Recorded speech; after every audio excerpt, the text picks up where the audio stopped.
लीजिए सुनिए मुंशी प्रेमचंद के लिखे उपन्यास रंगभूमि के 5वें भाग का वाचन मेरी यानी समीर गोस्वामी की आवाज में। चतारी के राजा महेंद्र कुमार सिंह यौवनावस्था ही में अपनी कार्यदक्षता और वंश प्रतिष्ठा के कारण म्यूनिसिपैलिटी के प्रधान निर्वाचित हो गए थे। विचारशीलता उनके चरित्र का दिव्य गुण थी। रईसों की विलास लोलुपता और सम्मान प्रेम का उनके स्वभाव में लेश भी न था। बहुत ही सादे वस्त्र पहनते, ठाट बाट से घृणा थी और व्यसन तो उन्हें छू तक न गया था। घुड़दौड़, सिनेमा, थिएटर, राग रंग, सैर और शिकार, शतरंज या ताशबाजी से उन्हें कोई प्रयोजन न था। हाँ, अगर कुछ प्रेम था तो उद्यान सेवा से। वो नित्य घंटे 2 घंटे अपनी वाटिका में काम किया करते थे। बस शेष समय नगर के निरीक्षण और नगर संस्था के संचालन में व्यतीत करते थे। राज्य अधिकारियों से वो बिला जरूरत बहुत कम मिलते थे। उनके प्रधानत्व में शहर के केवल उन्हीं भागों को सबसे अधिक महत्व न दिया जाता था जहां हाकिमों के बंगले थे। नगर की अंधेरी गलियों और दुर्गंधमय परनालों की सफाई, सुविस्तृत सड़कों और सुरम्य विनोद स्थानों की सफाई से कम आवश्यक न समझी जाती थी। इसी कारण हुक्काम उनसे खिंचे रहते थे, उन्हें दंभी और अभिमानी समझते थे। किंतु नगर के छोटे से छोटे मनुष्य की भी उनसे अभिमान या अभिनय की शिकायत न थी। हर समय हर एक प्राणी से प्रसन्न मुख मिलते थे। नियमों का उल्लंघन करने के लिए उन्हें जनता पर जुर्माना करने का अभियोग चलाने की बहुत कम जरूरत पड़ती थी। उनका प्रभाव और सद्भाव कठोर नीति को दबाए रखता था। वो अत्यंत मितभाषी थे। वृद्धावस्था में मौन विचार प्रौढ़ता का द्योतक होता है और युवावस्था में विचार दरिद्रय का। लेकिन राजा साहब का वाक संयम इस धारणा को असत्य सिद्ध करता था। उनके मुंह से जो बात निकलती थी विवेक और विचार से परिष्कृत होती थी। एक ऐश्वर्यशाली ताल्लुकेदार होने पर भी उनकी प्रवृत्ति साम्यवाद की ओर थी। संभव है ये उनके राजनीतिक सिद्धांतों का फल हो, क्योंकि उनकी शिक्षा, उनका प्रभुत्व, उनकी परिस्थिति, उनका स्वार्थ सब इस प्रवृत्ति के प्रतिकूल था। पर संयम और अभ्यास ने अब इसे उनके विचार क्षेत्र से निकालकर उनके स्वभाव के अंतर्गत कर दिया था। नगर निर्वाचन क्षेत्रों के परिमार्जन में उन्होंने प्रमुख भाग लिया था, इसलिए शहर के अन्य रईस उनसे सावधान रहते थे। उनके विचार में राजा साहब का जनतावाद केवल उनकी अधिकार रक्षा का साधन था। वो चिरकाल तक इस सामान्य पद का उपभोग करने के लिए ये आवरण धारण किए हुए थे। पत्रों में भी कभी कभी इस पर टीकाएं होती रहती थीं, किंतु राजा साहब इनका प्रतिवाद करने में अपनी बुद्धि और समय का अपव्यय न करते थे।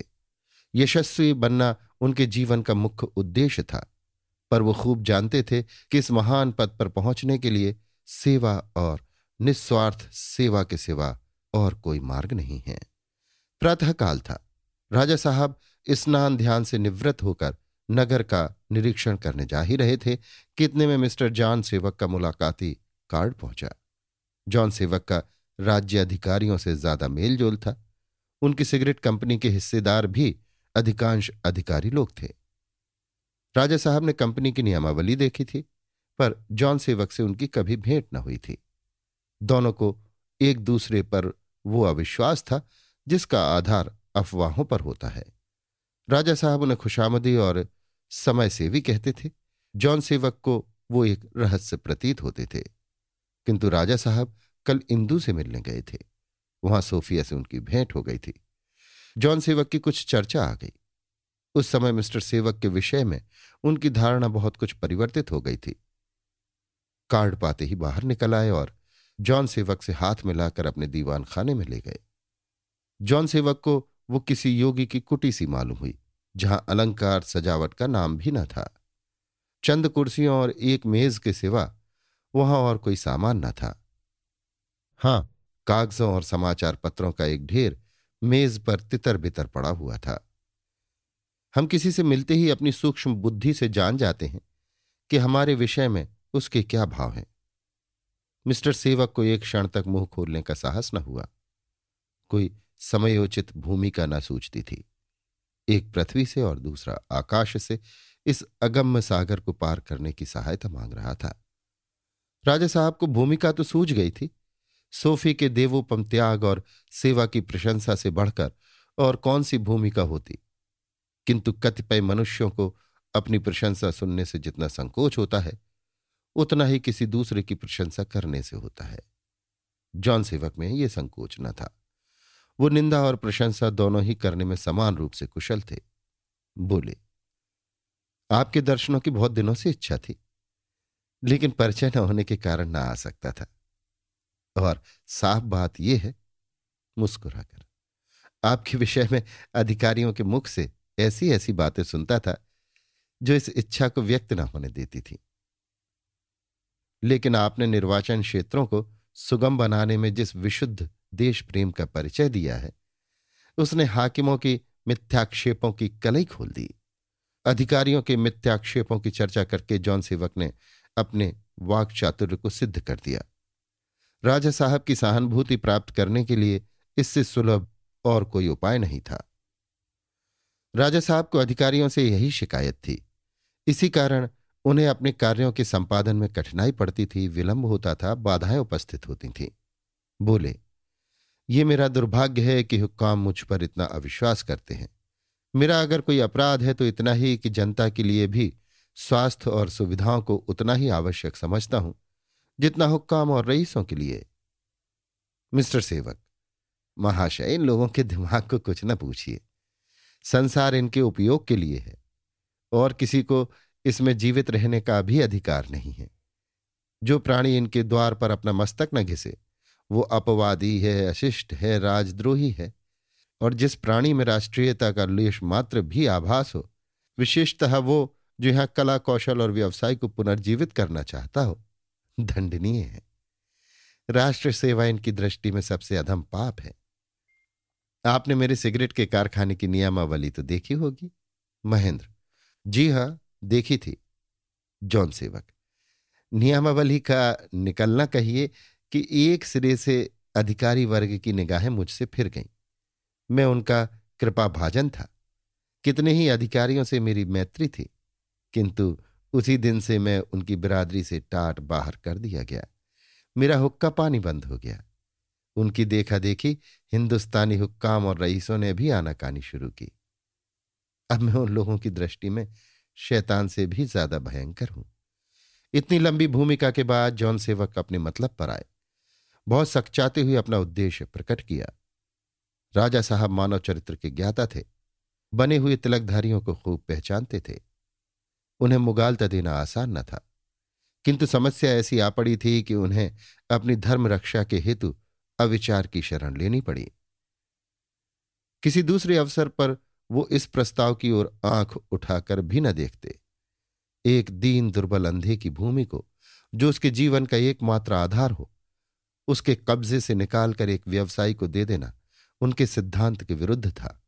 पर आज पहली बार उन्हें अपने नियम को ताक पर रखना पड़ा, ये जानते हुए कि मिस सोफिया ने उनके एक निकटतम संबंधी की प्राण रक्षा की है, ये जानते हुए कि जॉन सेवक के साथ सद्व्यवहार करना कुंवर भरत सिंह को एक भारी ऋण से मुक्त कर देगा। वो इस प्रस्ताव की अवहेलना न कर सकते थे। कृतज्ञता हमसे वो सब करा लेती है जो नियम की दृष्टि से त्याज्य है। ये वो चक्की है जो हमारे सिद्धांतों और नियमों को पीस डालती है। आदमी जितना ही निष्प्रह होता है, उपकार का बोझ उसे उतना ना ही असह्य होता है। राजा साहब ने इस मामले को जॉन सेवक की इच्छानुसार तय कर देने का वचन दिया और मिस्टर सेवक अपनी सफलता पर फूले हुए घर आए। स्त्री ने पूछा, क्या तय कर आए? जॉन सेवक, वही जो तय करने गया था। स्त्री, शुक्र है, मुझे आशा न थी। जॉन सेवक, ये सब सोफी के एहसान की बरकत है, नहीं तो ये महाशय सीधे मुंह से बात करने वाले न थे। ये उसी के आत्मसमर्पण की शक्ति है जिसने महेंद्र कुमार सिंह जैसे अभिमानी और बेमुरव्वत आदमी को नीचा दिखा दिया। ऐसे तपाक से मिले मानो मैं उनका पुराना दोस्त हूं। ये असाध्य कार्य था और सफलता के लिए मैं सोफी का आभारी हूं। मिसेस सेवक क्रुद्ध होकर, तो तुम जाकर उसे लिवा लाओ, मैंने तो मना नहीं किया है। मुझे ऐसी बातें क्यों बार बार सुनाते हो? मैं तो अगर प्यासी मरती भी रहूं तो उससे पानी ना मांगूंगी। मुझे लल्लो चप्पू नहीं आती। जो मन में है वही मुख में है। अगर वो खुदा से मुंह फेर कर अपनी टेक पर दृढ़ रह सकती है तो मैं अपनी ईमान पर दृढ़ रहते हुए क्यों उसकी खुशामद करूं? प्रभु सेवक नित्य एक बार सोफिया से मिलने जाया करता था। कुंवर साहब और विनय दोनों ही की विनयशीलता और शालीनता ने उसे मंत्रमुग्ध कर दिया था। कुंवर साहब गुणज्ञ थे। उन्होंने पहले ही दिन एक निगाह में ताड़ लिया कि वो साधारण बुद्धि का युवक नहीं है। उस पर शीघ्र ही प्रकट हो गया कि इसकी स्वाभाविक रुचि साहित्य दर्शन की ओर है। वाणिज्य और व्यापार से इसे उतनी ही भक्ति है जितनी विनय की जमींदारी से। इसलिए वो प्रभु सेवक से प्रायः साहित्य और काव्य आदि विषयों पर वार्तालाप किया करते थे। वो उसकी प्रवृत्तियों को राष्ट्रीयता के भाव से अलंकृत कर देना चाहते थे। प्रभु सेवक को भी ज्ञात हो गया कि ये महाशय काव्य कला के मर्मज्ञ हैं। इनसे उसे वो स्नेह हो गया था जो कवियों को रसिक जनों से हुआ करता है। उसने इन्हें अपनी कई काव्य रचनाएं सुनाई थीं और उनकी उदार अभ्यर्थनाओं से उस पर एक नशा सा छाया रहता था। वो हर वक्त रचना विचार में निमग्न रहता। ये शंका और नैराश जो प्रायः नवीन साहित्य सेवियों को अपनी रचनाओं के प्रचार और सम्मान के विषय में प्राप्त हुआ करता है, कुंवर साहब के प्रोत्साहन के कारण विश्वास और उत्साह के रूप में परिवर्तित हो गया था। वही प्रभु सेवक जो पहले हफ्तों कलम न उठाता था, अब एक एक दिन में कई कविताएं रच डालता। उसके भावोद्गारों में सरिता के से प्रवाह और बाहुल्य का आविर्भाव हो गया था। इस समय वो बैठा हुआ कुछ लिख रहा था। जॉन सेवक को आते देखकर वहां आया कि देखूं क्या खबर लाए हैं। जमीन के मिलने में जो कठिनाइयां उपस्थित हो गई थी उनसे उसे आशा हो गई थी कि कदाचित कुछ दिनों तक इस बंधन में ना फंसना पड़े। जॉन सेवक की सफलता ने वो आशा भंग कर दी। मन की इस दशा में माता के अंतिम शब्द उसे बहुत प्रिय मालूम हुए। बोला, मामा, अगर आपका विचार है कि सोफी वहां निरादर और अपमान सह रही है और उकताकर स्वयं चली आवेगी तो आप बड़ी भूल कर रही हैं। सोफी अगर वहां बरसों रहे तो भी वे लोग उसका गला न छोड़ेंगे। मैंने इतने उदार और शीलवान प्राणी ही नहीं देखे। हाँ, सोफी का आत्माभिमान इसे स्वीकार न करेगा कि वो चिरकाल तक उनके आतिथ्य और सज्जनता का उपभोग करे। इन 2 सप्ताहों में वो जितनी क्षीण हो गई है उतनी महीनों बीमार रहकर भी न हो सकती थी। उसे संसार के सब सुख प्राप्त हैं, किंतु जैसे कोई शीत प्रधान देश का पौधा उष्ण देश में आकर अनेकों यत्न करने पर भी दिन दिन सूखता जाता है, वैसी ही दशा उसकी भी हो गई है। उसे रात दिन यही चिंता व्याप्त रहती है कि कहाँ जाऊं, क्या करूं। अगर आपने जल्द उसे वहां से बुला न लिया तो आपको पछताना पड़ेगा। वो आजकल बौद्ध और जैन ग्रंथों को देखा करती है और मुझे आश्चर्य न होगा अगर वो हमसे सदा के लिए छूट जाए। जॉन सेवक, तुम तो रोज वहां जाते हो, क्यों अपने साथ नहीं लाते? मिसेस सेवक, मुझे इसकी चिंता नहीं है। प्रभु मसीह का द्रोही मेरे यहां आश्रय नहीं पा सकता। प्रभु सेवक, गिरजे न जाना ही अगर प्रभु मसीह का द्रोही बनना है तो लीजिए, आज से मैं भी गिरजे न जाऊंगा। निकाल दीजिए मुझे भी घर से। मिसेस सेवक रोकर, तो यहां मेरा ही क्या रखा है? अगर मैं ही विष की गांठ हूं तो मैं मुंह में कालिख लगाकर क्यों ना निकल जाऊं। तुम और सोफी आराम से रहो, मेरा भी खुदा मालिक है। जॉन सेवक, प्रभु तुम मेरे सामने अपनी मां का निरादर नहीं कर सकते। प्रभु सेवक, खुदा न करे मैं अपनी मां का निरादर करूं, लेकिन मैं दिखावे के धर्म के लिए अपनी आत्मा पर यह अत्याचार न होने दूंगा। आप लोगों की नाराजगी के खौफ से अब तक मैंने इस विषय में कभी मुंह नहीं खोला, लेकिन जब देखता हूं कि और किसी बात में तो धर्म की परवाह नहीं की जाती और सारा धर्मानुराग दिखावे के धर्म पर ही किया जा रहा है, तो मुझे संदेह होने लगता है कि इसका तात्पर्य कुछ और तो नहीं। जॉन सेवक, तुमने किस बात में मुझे धर्म के विरुद्ध आचरण करते देखा? प्रभु सेवक, सैकड़ों ही बातें हैं, एक हो तो कहूं। जॉन सेवक, नहीं, एक ही बतलाओ। प्रभु सेवक, उस बेकस अंधे की जमीन पर कब्जा करने के लिए आप जिन साधनों का उपयोग कर रहे हैं, क्या वे धर्म संगत है? धर्म का अंत वहीं हो गया जब उसने कह दिया कि मैं अपनी जमीन किसी तरह न दूंगा। जब कानूनी विधानों से, कूटनीति से, धमकियों से अपना मतलब निकालना आपको धर्म संगत मालूम होता हो, पर मुझे तो वो सर्वथा अधर्म और अन्याय ही प्रतीत होता है। जॉन सेवक, तुम इस वक्त अपने होश में नहीं हो। मैं तुमसे वाद विवाद नहीं करना चाहता। पहले जाकर शांत हो जाओ, फिर मैं तुम्हें इसका उत्तर दूंगा। प्रभु सेवक क्रोध से भरा हुआ अपने कमरे में आया और सोचने लगा कि क्या करूं। यहां तक कि उसका सत्याग्रह शब्दों ही तक सीमित था। अब उसके क्रियात्मक होने का अवसर आ गया, पर क्रियात्मक शक्ति का उसके चरित्र में एकमात्र अभाव था। इस उद्युग्न दशा में वो कभी एक कोट पहनता, कभी उसे उतार कर दूसरा पहनता, कभी कमरे के बाहर चला जाता, कभी अंदर आ जाता। सहसा जॉन सेवक आकर बैठ गए और गंभीर भाव से बोले, प्रभु, आज तुम्हारा आवेश देखकर मुझे जितना दुख हुआ है उससे कहीं अधिक चिंता हुई है। मुझे अब तक तुम्हारी व्यवहारिक बुद्धि पर विश्वास था, पर अब विश्वास उठ गया। मुझे निश्चय था कि तुम जीवन और धर्म के संबंध को भली भांति समझते हो, पर अब ज्ञात हुआ कि सोफी और अपनी माता की भांति तुम भी भ्रम में पड़े हुए हो। क्या तुम समझते हो कि मैं और मुझ जैसे हजारों आदमी जो नित्य गिरजे आते हैं, भजन गाते हैं, आंखें बंद करके ईश प्रार्थना करते हैं, धर्मानुराग में डूबे हुए हैं? कदापि नहीं। अगर अब तक तुम्हें नहीं मालूम है तो अब मालूम हो जाना चाहिए कि धर्म केवल स्वार्थ संगठन है।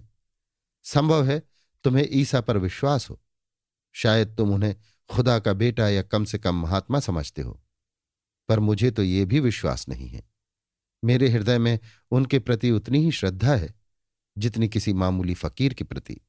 उसी प्रकार फकीर भी दान और क्षमा की महिमा गाता फिरता है, परलोक के सुखों का राग गाया करता है। वो भी उतना ही त्यागी, उतना ही दीन, उतना ही धर्मरत है। लेकिन इतना अविश्वास होने पर भी मैं रविवार को 100 काम छोड़कर गिरजे अवश्य जाता हूं। ना जाने से अपने समाज में अपमान होगा, उसका मेरे व्यवसाय पर बुरा असर पड़ेगा, फिर अपने ही घर में अशांति फैल जाएगी। मैं केवल तुम्हारी माता की खातिर से अपने ऊपर ये अत्याचार करता हूं, और तुमसे भी मेरा यही अनुरोध है कि व्यर्थ का दुराग्रह न करो। तुम्हारी माता क्रोध के योग्य नहीं, दया के योग्य है। बोलो, तुम्हें कुछ कहना है? प्रभु सेवक, जी नहीं। जॉन सेवक, अब तो इतनी उच्छृंखलता ना करोगे? प्रभु सेवक ने मुस्कुराकर कहा, जी नहीं। अभी आप सुन रहे थे मुंशी प्रेमचंद के लिखे उपन्यास रंगभूमि के 5वें भाग का वाचन मेरी यानी समीर गोस्वामी की आवाज में।